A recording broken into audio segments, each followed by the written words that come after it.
Okay? So, ang amin pong dadalhin sa umagang ito ay napakasimple because this month is January. Since this is the first month of the year 2023, let's meditate this word. Kasi madalas itong i-preach ng pastor. Pero pagdating ng February, March, April ay nawawala na yung focus. Para bang hindi na maalala yung pangako ng Panginoon. Okay? Please open your Bible in Matthew chapter 6. Matthew chapter 6. Sino sa inyo ang nakakahula na kung anong i-preach ni Pastor? Open your Bible in Matthew chapter 6. Meron ba mga idea? Kasi kung well-versed kayo sa Bible, kung lagi yung binabasa ang scripture, pag sinabing chapter 6, it is all about what? Dapat ganun na tayo ka-equip kasi matagal na tayo mananampalataya. Ya? Diba, Genesis chapter 1, ano bang sinasabi doon? Ano bang context doon? About creation. Alam na natin. Diba? How about Matthew chapter 6? Wala ba kayong idea about the context? Tignan niyo yung mga Bible niyo. Lalo na sa verse 25. Kasi ang text natin sa verse 25. Do you remember that? Taas ang kamay ng nakapakinig na niyan. May I see your hands? Nakapakinig na, alam na. May idea na siya. Nakita niyo yung chapter 6 verse 25 about what? Tapos yung huling verse, the last two verse sa huli. Diba? Verse 25, 34.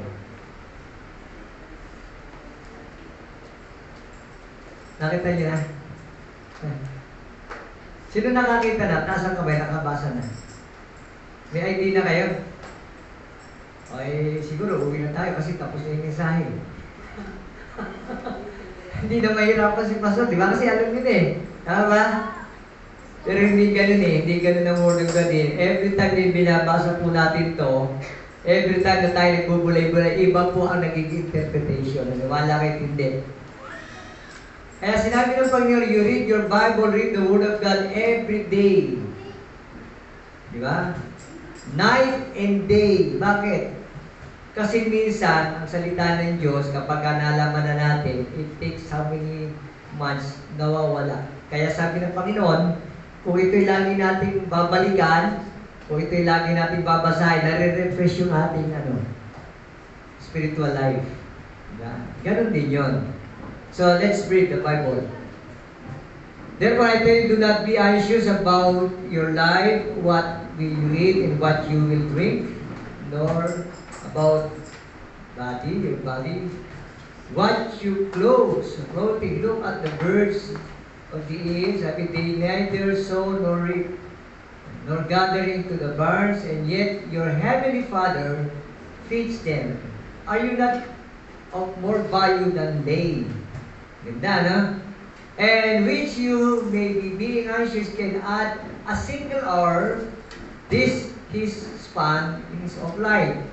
And why you anxious about clothing? Consider the lilies of the valleys of the fields. Ang sabi to, how they grow, neither they toil or spin rather. Yet I tell you, sabi niya, even Solomon in all his glory was not arrayed like one of these. But God, if God so clothes the grass that then of the fields, which today is alive, and tomorrow is thrown into the oven, will you not much more than that, or much more than clothes you?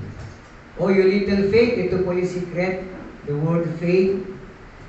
O you little faith, therefore you do not be anxious, saying, what shall we eat, or what shall we drink, or what shall we wear? For the Gentiles seek after these things, and your heavenly Father, secondly, binanggit ulit, know that you need them. You need them all, brother.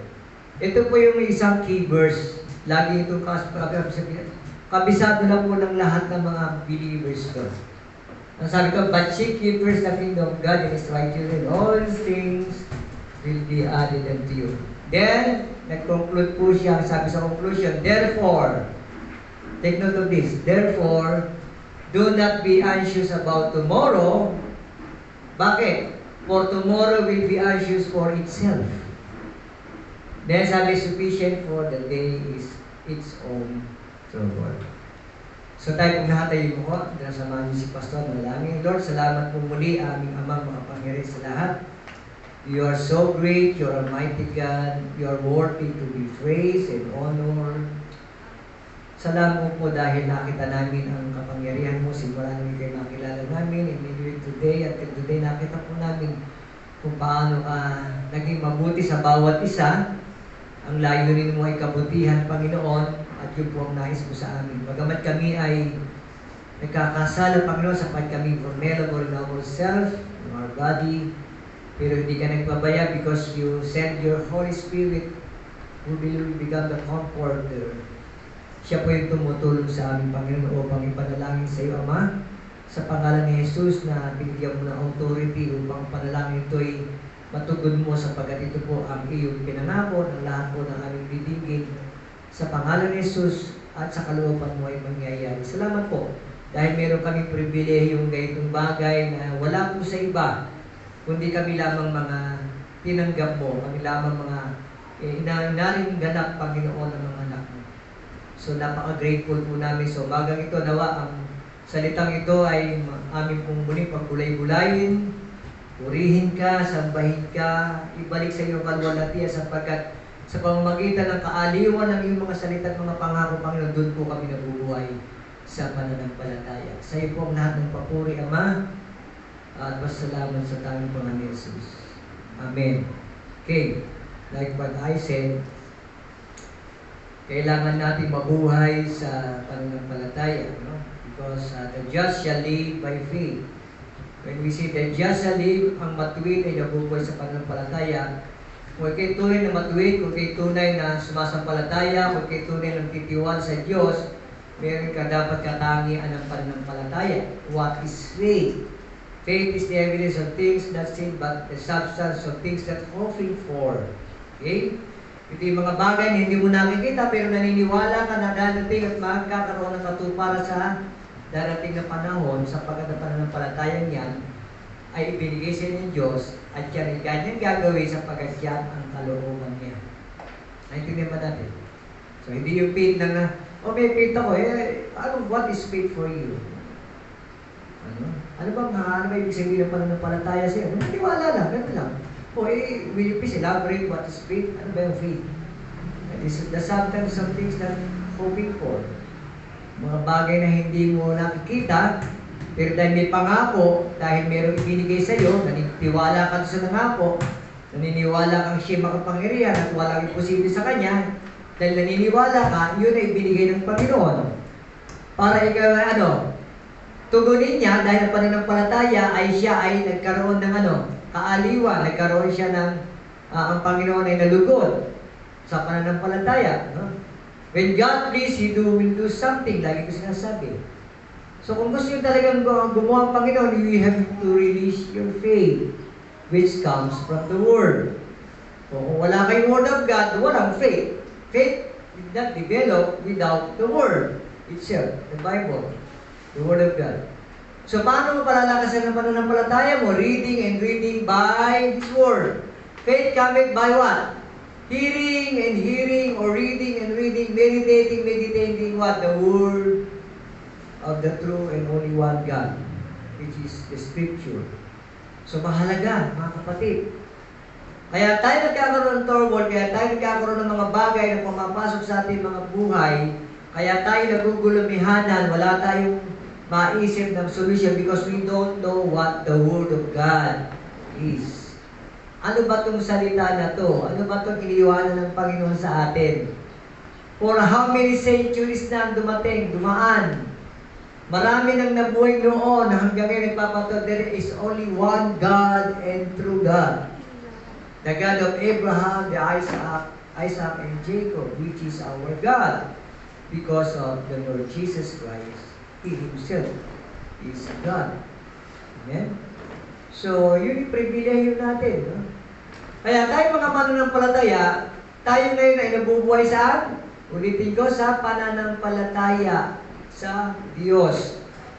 Ang Diyos na yan ay walang iba kundi ang ating Panginoon na binigyan ng authority ng Diyos Ama na kunin lahat at gawin lahat at ibigay lahat sa atin ang ating pangangailangan.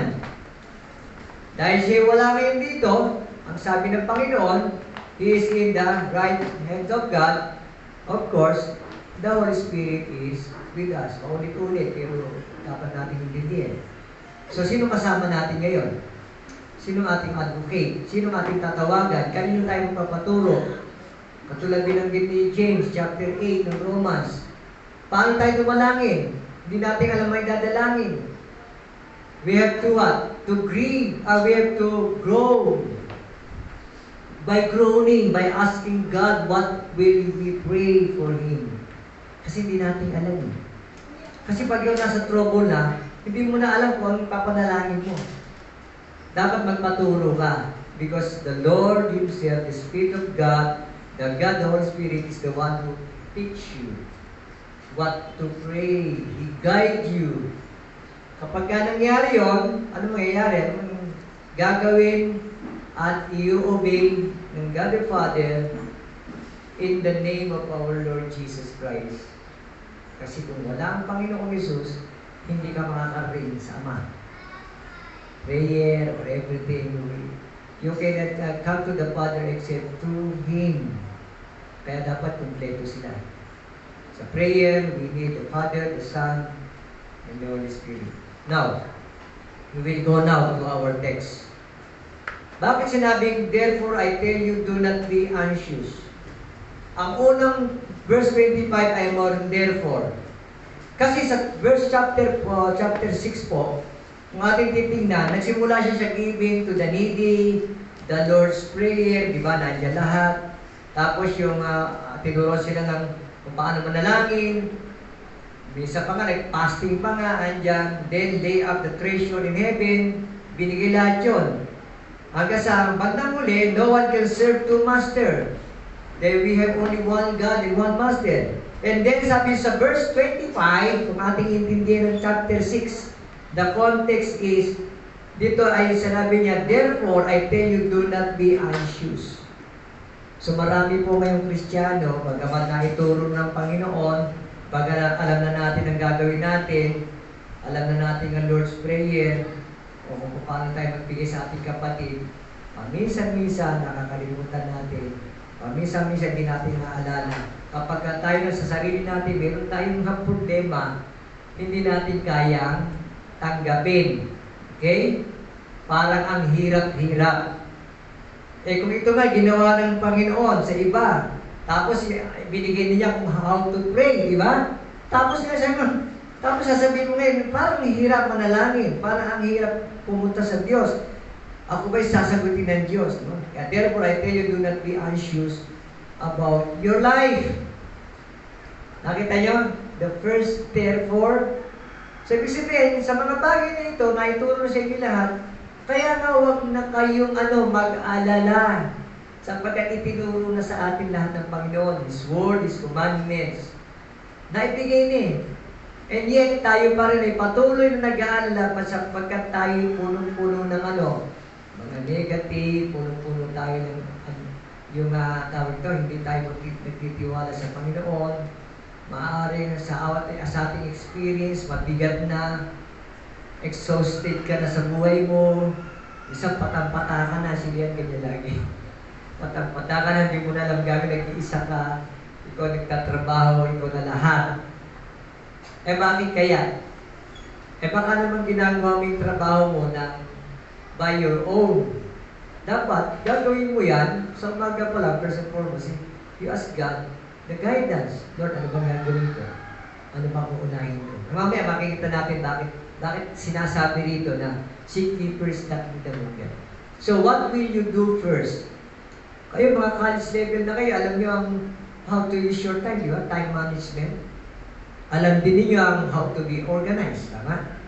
Kapag ang mga bagay hindi mo inorganize, it's consume your time, I tell you. Kung mo, pumunta ka sa clinic ng isang kung sino man, clinic or office, at hindi organize ang gamit, may hahanapin siya, ubos ang isang oras niya bago niya makita. Tama? Hindi. Tama. Sa bahay, yung example. Kapag hindi organize ang mga gamit mo, ang mga kutsilyo mo, mga plato mo, kung saan sa nakalagay, minsan ginamit mo, hindi mo binabalik sa proper na lalagyan, ano nangyayari? Hinahanap mo hanggang sa uminit na ang ulo mo, naubos na yung isang 30 minutes mo, hindi ka pa nakakapagluto, hanggang sa mga ma-pressure ka na, and therefore, pagod ka na. Nasira na yung araw mo. Dapat you make my day. Yung problema, you make my day miserable. Kaya dapat ma-organize tayo. Ang God is a God of order, diba? So, ganito sa Panginoon, dapat may order ka. Ano dapat mong gawin kaya? O mamaya, tatalakayin natin yun. Okay, do not be anxious, no? For tomorrow, no? What you drink, what you like. Sinabi niya kanina, binasa natin, di ko na, kasi may consume tayo ng time. Lahat yan, kung paano nga inalagaan ng Panginoon, ang mga flowers, kung paano ito binigyan ng mga pagkain ng mga birds. Eh, how much more you? You are my son, you are my daughter, and I love you. Walang inibigay Diyos na hindi niya binigay ang para sa Kanya. Otherwise, hindi pag-ibig yun. Katuhan yun.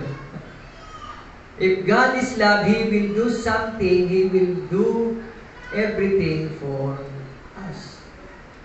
Eh, pagka hindi niya ginagawa, baka dalawa lang it's failure. It's neither your God is not a true God, or you mismo hindi ka nagtitiwala sa Panginoon. So, napaka-importante nito. Do not be anxious, no? About your life. So, ibig sabihin, kung ikaw ay organized, lagi ka nagpe-pray, lagi kang nakikinig sa Panginoon, meron kang prayer times, pinag-communicate, lagi binabanggit ito. Meron ka na-organize mo yung tamang oras mo, yung oras na yun is the time for prayer for you.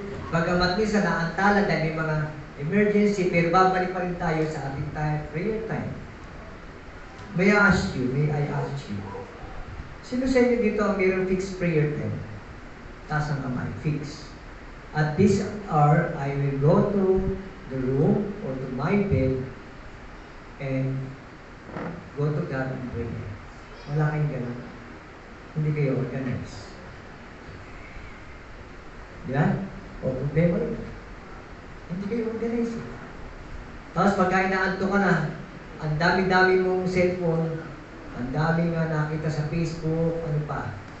Ang dami yun, naaalig ka sa mga, ang dami kalokohan doon eh. Para matawa ka.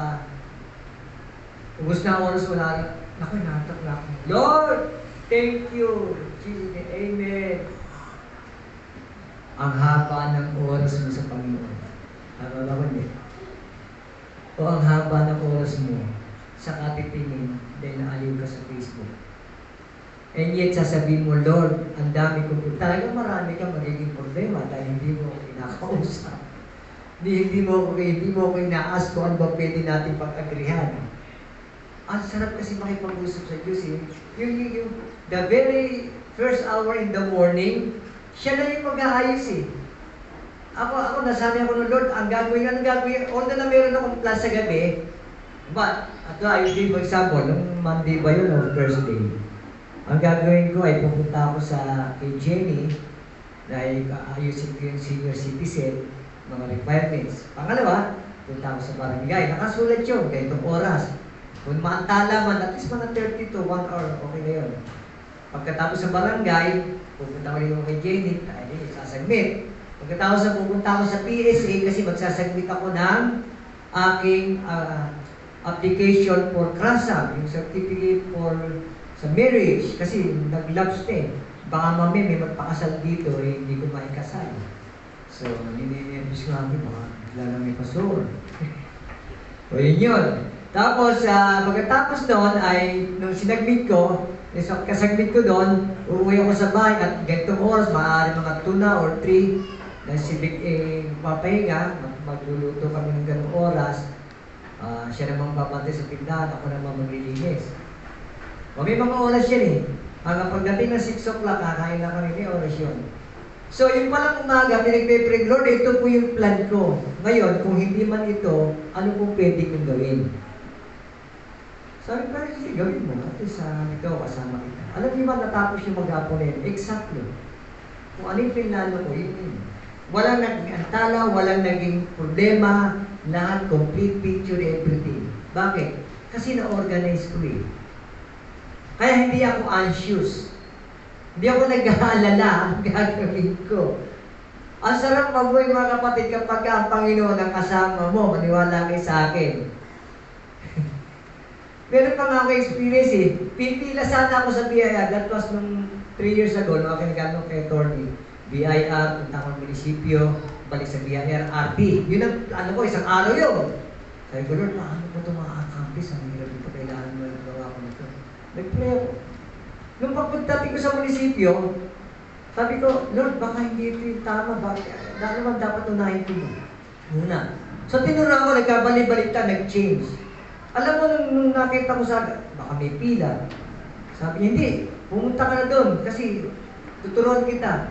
Pagdating ko ng munisipyo, walang tao. Dalawa na ako, pangako, pangatlo.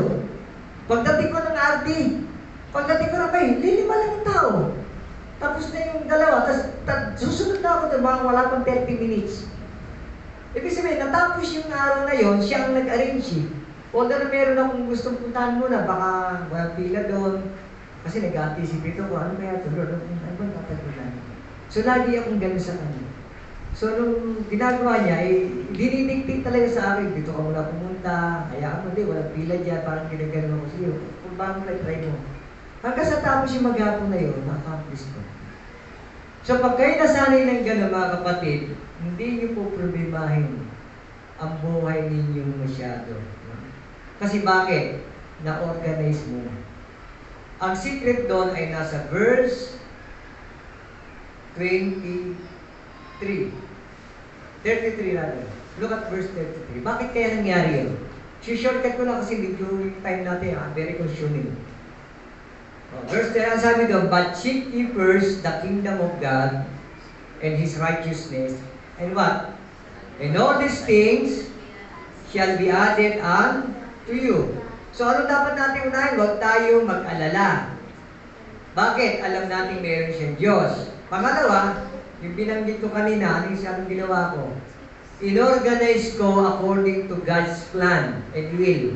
Ano yun? Gabi pa lang, inayos ko na yung plano. At nanalangin ako, nag-pray. Tama? Inuna ko sino? Gabi pa lang, anong ginawa ko? Nag-pray na ako para bukas. At kinabukasan, nag-pray pa rin ako, anong gagawin ko? Dapat ko bumang gawin to. Ginaid din ako ng Panginoon. O hindi naging mag-ayos na. Kaya nangyaring lahat na yun because I seek God first. Inuna ko ang Panginoon through prayer, reading the Word, trusting God. Sabi nga, inano ko yung anong pwedeng ituro sa amin ng Panginoon that day. Tinuro niya naman. Diba? Yung simpleng illustration, simple lang yun, pero napakaganda nun pag ginawa natin. Tama ba? So, start your day sa gabi pa lang or your night in prayer. Please. Meditate the Word, mag-pray kayo sa gagawin niyo bukas. Pag-gising niyo sa umaga, unahin mo naman yung Panginoon. Seek ye first the kingdom. Anong kingdom? Righteousness. Ano yung righteousness? Pagiging matuwid sa Diyos. Paano ko magiging matuwid? Ang sabi ng Panginoon, sundin mo aking salita. Sangguniin mo ako. Kausapin mo ako. Yan. Para yan yung righteousness eh. Yung katuwiran ng Diyos. Ano yung katuwiran na yung mga gawang gusto ng Panginoon para sa atin? And all these things. Ano yung all these things? Lahat ng ating gagawin, lahat ng ating pangangailangan at that day, ano sabi ng Panginoon? And all these things shall be added unto you. Hindi lang yung blessing na tanggap mo, baka mayroon pang much more blessing pa doon na makukuha ka na ibibigay ng Panginoon. So that's a simple life. Diba? Hindi ko na kailangan mag-exhort pa ng exegesis sa atin ngayon. It is very applicable. Ha? Kasi hindi ko lang kailangan mag-lecture sa inyo ng theology. Hindi na wala tayo sa Bible school. Ang gusto ko i-lecture sa atin ngayon dito, paano natin gagamitin itong salita na ito sa buhay natin? Paano natin ilalaan ang ating time sa Panginoon? Paano ba yung mga pangako ng Diyos after na magawa natin? Ang sabi niya, He will do something, He will add anything, everything that we need. So hindi na tayo dapat maging anxious. O sa malalim na pagbibigay, kung may mga problema tayo sa bahay, bayarin sa kuryente, lahat ng ating pangangailangan, sabi ng unahin natin ang Panginoon. Let's pray first. Go to God first. May problema, go to Him. Huwag kang mahiya. Kausapin mo ang Panginoon. May kasalanan ka, humingi ka ng tawad. Maamo ang Diyos eh. Come unto me, sabi ni Jesus. All ye that labor and heavily, and I will give you rest. Nawawala na ba yun sa atin, pangako ng Panginoon? Na lumapit tayo sa Kanya. Kanya kayo malapit kapag may problema kayo. Baka direkta kayo kung malapit doon sa kakilala yung inaakala niyo totoo o tama. O talagang magbibigay sa hindi niyo ba alam na if you go first to God, seeking Him first, all these things, sabi ng Panginoon, tuturuan kita. Gagawin ko yung mga dapat kong gawin. Ako magbibigay sa iyo. Kalakasan mo, ano pa? Talino, wisdom, paano ka makikipag-usap sa tao. Ako bahala sa iyo. I will give you the words to say.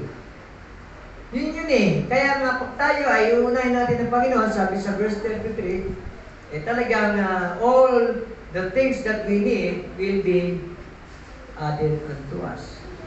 And lastly, therefore, do not be anxious about tomorrow. Inulit na naman. Sa una, binanggit. Sa huli, binanggit. Bakit? Kasi ang tao matigas ang ulo. Laging namumroblema, laging nag-aalala, laging punong-puno ng kung ano-ano mga bagay, pero meron naman sa Diyos na malaki. Para sinasabi niyo, walang magagawa ang Diyos ko. Naisulto po sa Panginoon. Amen? We have a big God who created the earth. Who created the sky, the universe, the sea, the land. All things na nakikita mo, God created all things. Tapos ikaw, ikakapraso lang ikaw para hindi ka tugunin ng Panginoon sa pangangailangan mo. Ang klase ng Diyos ko. Baka hindi totoo Diyos to. Kaso totoo yung Diyos natin. Amen? Totoo ang Diyos natin. Kaya mga kapatid, this month is January, di ba? Sana huwag natin makalimutan na unahin natin ang Panginoon. Pangako niya ito eh. Matthew chapter 6, verse 25 to 37 ba ito? 34.